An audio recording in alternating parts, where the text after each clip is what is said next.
Bon alors, après une salle de test à l'appel ces dernières semaines, on va aujourd'hui faire un petit tour du côté des news, puisqu'il s'est quand même passé des choses depuis. On a le lancement proche de la nouvelle carte d'Intel, des nouvelles rumeurs sur les specs des RTX 5000, et aussi des Ryzen 9 9000 X3D, qui devraient arriver pour janvier, et d'autres bidules et des machins, bref, allons-y.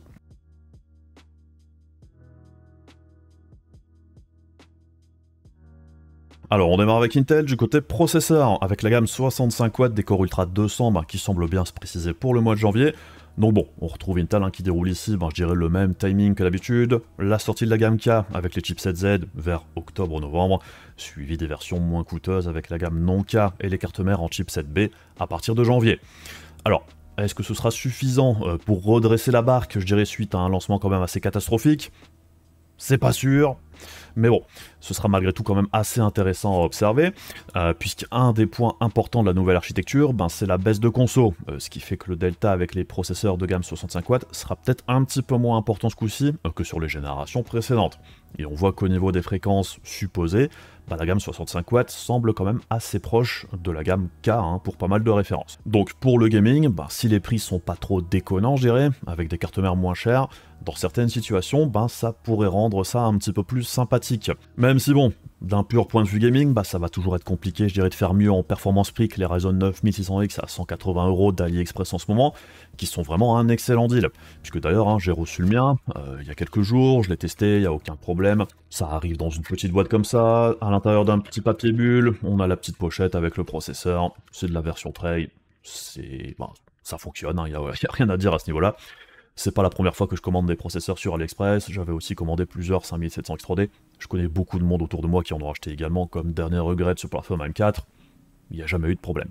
Mais c'est clair que le 9600X à ce tarif-là, c'est plutôt bon, comparativement à son prix de lancement en France, c'est vrai qu'on était pas loin du double au mois d'août, donc environ 3 mois plus tard, quasiment moitié prix, ça fait quand même une sacrée réduction. Et en parlant des Core Ultra 200, alors, on avait entendu il y a quelques semaines Intel indiquer que des améliorations de performance arriveraient fin novembre, début décembre, si tout se passe bien, pour normalement corriger en partie les performances en gaming de cette nouvelle série qui était quand même plutôt décevante au moment de sa sortie. Et dans mon test d'une 9800 X3D, j'avais aussi inclus mes premiers chiffres de performance pour le 265K. Et j'avais déjà pu observer que comparativement aux reviews Day One chez la plupart des confrères, pour moi, les performances en jeu n'étaient pas si horribles que ça pour le 265K, avec en moyenne des performances tout juste en dessous du 14700K, ce qui n'est pas si loin de la parité avec la génération précédente en consommant beaucoup moins qu'Intel avait annoncé à la base. Et donc cette semaine, on a ASRock qui a annoncé qu'en installant les derniers drivers PPM d'Intel, les performances en gaming pourraient progresser de plus de 10%. Et effectivement, ce sont les drivers que moi j'avais installés pour faire mes tests sur ma carte mère. Carte mère d'ASRock d'ailleurs. Et apparemment, ça aide bien les performances des Core Ultra, vu les chiffres que j'ai obtenus par rapport au test qui était paru le jour de la sortie.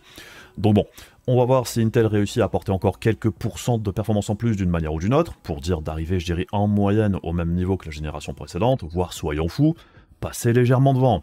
Ce serait quand même une très bonne chose, même si bon, faut quand même pas s'attendre à ce que les processeurs rattrapent par exemple les derniers processeurs X3D qui resteront probablement intouchables en gaming. Mais bon, ça fait quand même plaisir de voir qu'il y a des améliorations ici pour Intel, même si ça ne fait qu'appuyer, je dirais, le fait que ces processeurs sont probablement sortis trop tôt. Sûrement pour répondre à des impératifs de calendrier, puisque rater les objectifs auprès des partenaires ou actionnaires, c'est jamais une bonne chose. Et comme Intel, je dirais, a un cycle de sortie de processeurs pour PC de bureau tous les ans, c'est comme ça depuis très longtemps, ils peuvent pas trop se permettre de rater une date. Et en parlant d'impératifs de calendrier pour Intel, on entend parler depuis quelques jours de la sortie de Battlemage, la nouvelle génération de cartes graphiques d'Intel pour PC de bureau. Alors, on avait entendu des rumeurs allant dans le sens d'un lancement pour Battlemage avant fin 2024, il y a quelques semaines de ça, et donc ça semble bien ici se préciser, puisqu'on a vu des boîtes en provenance d'ASRock, encore une fois, pour la future B580 ainsi que ses specs. Et comme on peut le voir ici au niveau des specs, en comparaison de la 580 qui était une version castrée de la 750, qui était elle-même une version castrée de la 770. Donc bon, pour la B580, on serait sur 20 Exy2 Core, donc la nouvelle génération de Core Exy, 2.8 GHz au niveau des fréquences en boost, 12 Go de GDDR6 à 19 Gbps sur un bus 192 bits, interfacée sur Uline PCI Express 5.0. Alors évidemment, au niveau des specs, ça vend pas spécialement du rêve, puisqu'en réalité, cette B580, comme son nom l'indique, c'est la puce, je dirais, c'est la petite puce d'entrée milieu de gamme, puisqu'on était normalement censé voir apparaître deux puces différentes sur cette génération Battle Mage. Ce BGM G21 sur le milieu bas de gamme, on va dire, et une puce plus grande, plus performante sur la gamme du dessus, qui était censée succéder à la 770. Plus grosse puce, qui apparemment serait pas encore au point, et qui arriverait donc soit plus tard, soit peut-être jamais, on ne sait pas encore, mais on n'entend pas de très bonnes choses à son sujet au niveau des rumeurs. Donc d'un point de vue performance ici, je m'attends à quelque chose s'approchant, je dirais, des RTX 4060 ou RX 7600, peut-être un petit peu au-dessus en moyenne, il y aura probablement des jeux où elle sera au-dessus, d'autres où elle sera en dessous aussi, mais en moyenne, je pense qu'on sera dans ces eaux-là, même si on ne le sait pas encore.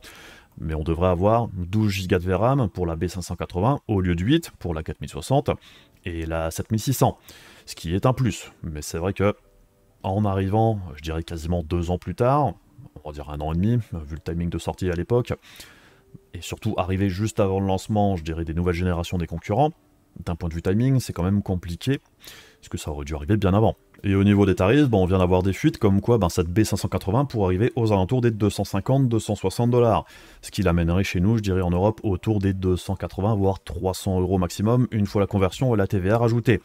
Ce qui l'amène effectivement en frontal avec les 4060 et 7600. Et c'est vrai qu'un des soucis actuels en Europe au niveau des tarifs, c'est que l'euro chute face au dollar ces derniers temps, ce qui n'aide vraiment pas les prix du hardware, puisque il y a encore quelques mois, on l'aurait probablement touché un petit peu moins cher que ça.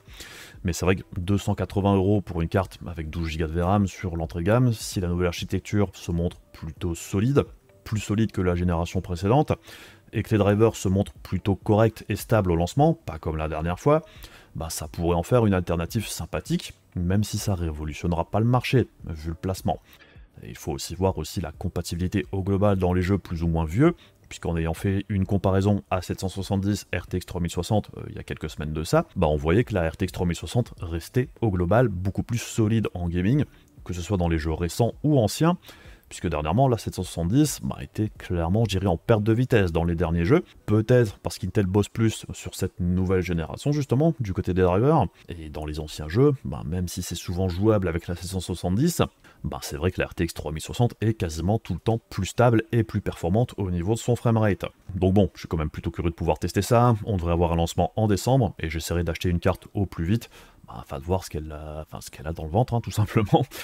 Mais comme je le disais tout à l'heure, ça sent quand même le lancement qui répond à un objectif de lancement plus qu'autre chose, puisque ça semble quand même un petit peu sortir du chapeau à la dernière minute. Et Intel s'était probablement engagé, je dirais, à sortir ce Battle Mage PC de bureau avant fin 2024.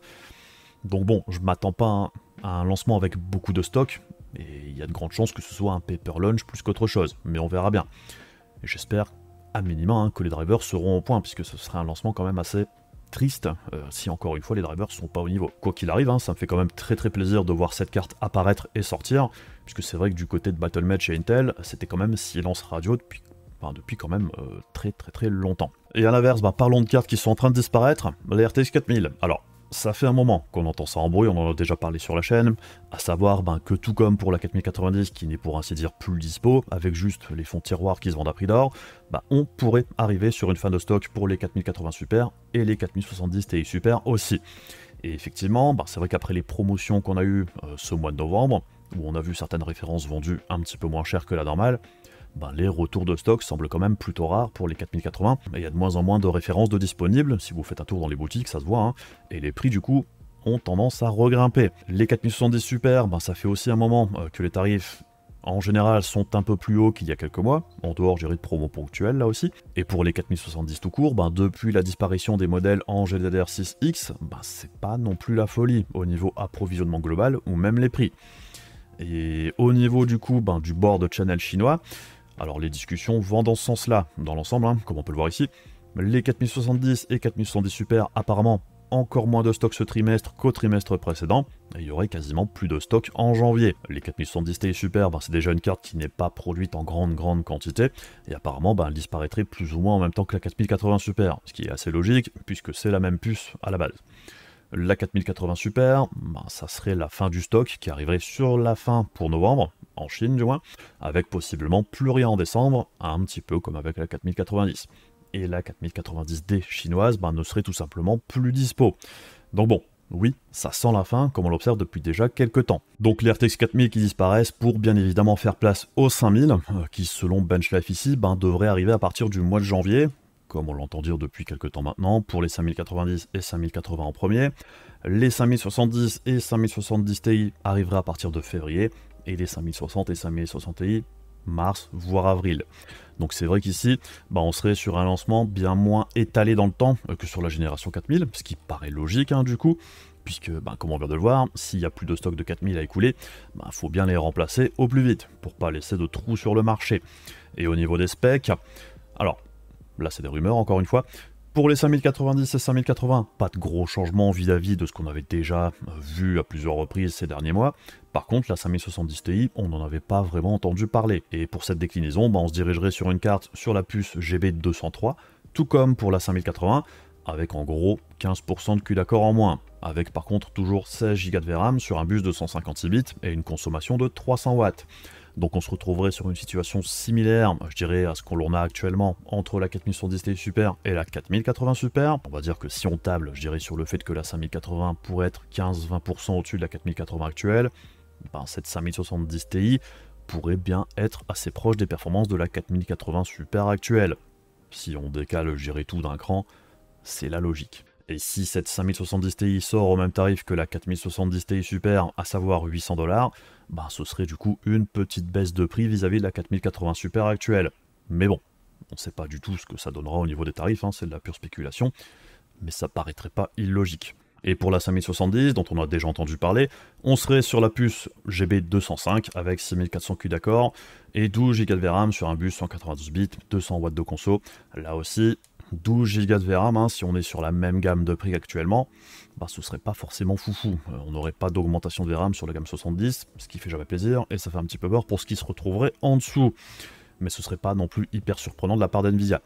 À voir, je dirais, si l'hypothétique 4070 18 Go de VRAM, qui serait du coup maintenant possible grâce à la GDDR7 avec des puces plus denses. Apparemment, ce modèle-là serait prévu pour arriver plus tard, tout du moins c'est une rumeur, mais ça pourrait au moins, je dirais, pallier en partie au problème. Là aussi, à voir les performances de cette 5070 en pratique, puisque les specs sont pas ici démentiels, mais ça peut pas toujours tout dire. Et surtout, on attend de voir la concurrence, puisque cette 5070 risque de se retrouver face à la nouvelle carte d'AMD, qui arrive elle aussi au mois de janvier. Donc il va falloir qu'elle soit attractive au niveau du performance-prix, surtout si AMD se montre vraiment agressif, comme ils l'ont laissé entendre, je dirais, dans diverses interviews. Et j'espère vraiment que ce sera le cas, puisque c'est vrai que la stratégie RDNA 3 a clairement été un échec au niveau du positionnement de la gamme, vu que les parts de marché d'AMD ont baissé. La stratégie n'était effectivement pas la bonne sur cette génération. Enfin bref, on verra bien comment tout ça se passe à partir du mois de janvier, et c'est vrai que ça va être intéressant de voir du coup comment les deux marques vont se positionner, et s'il y a vraiment, je dirais, quelque chose d'un petit peu plus punchy que sur la génération actuelle, où c'était quand même un petit peu moumou dans les deux sens. Et en parlant d'AMD, alors on passe sur les prix du 9800 X3D qui font quand même beaucoup de débats et beaucoup parler en ce moment. Plusieurs choses à dire quand même, puisque j'avoue d'avoir un petit peu de mal à comprendre pourquoi ça s'excite tellement sur le sujet. Et on entend tout et n'importe quoi là-dessus aussi. Déjà, le tarif officiel de lancement en Europe du 9800 X3D, c'était 530 €. Si les prix ont grimpé plus haut, c'est dû à l'offre et à la demande, et les boutiques qui en profitent pour marger. Avec la forte demande sur le produit, les boutiques scalpent le processeur elles-mêmes. Ça, c'est pas du ressort d'AMD. Et les gros titres, comme ceux que l'on voit ici, comme quoi le tarif officiel du 9800 X3D aurait augmenté en Europe, c'est une demi-vérité.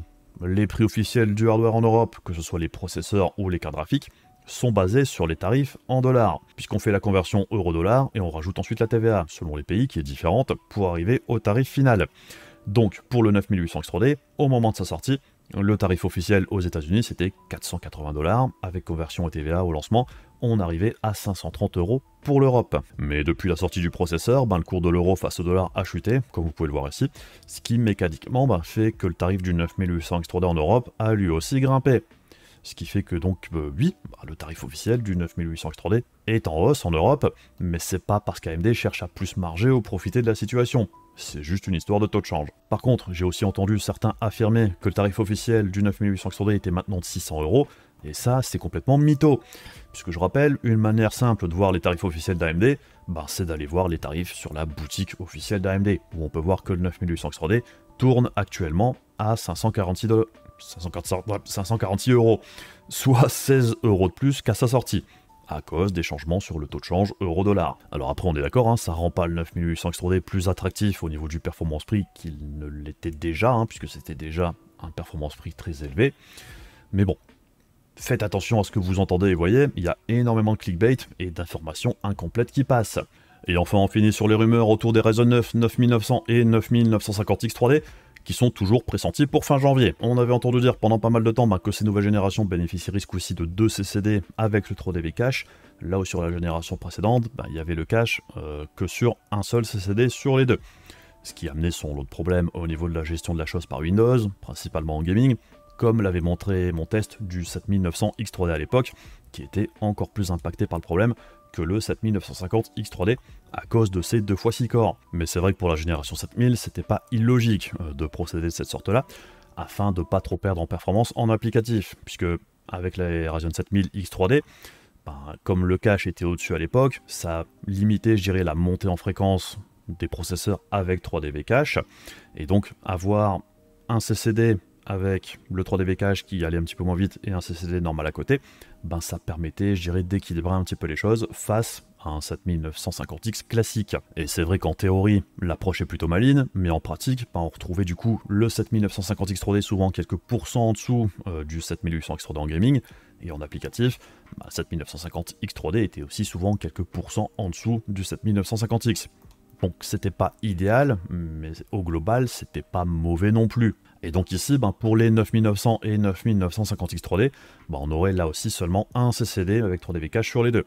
Et si ça se vérifie, il serait donc probable que les deux nouveaux R9 se retrouvent quelques pourcents de performance en dessous du 9800X 3D en moyenne, comme la dernière fois. Par contre, en ce qui concerne l'applicatif, ce coup-ci, on ne devrait pas avoir de différence notable avec le 9950X, voire peut-être même de meilleures performances dans certaines applis, puisqu'on a déjà vu aussi que le 9800X 3D, en applicatif, il arrive parfois devant tous les autres processeurs.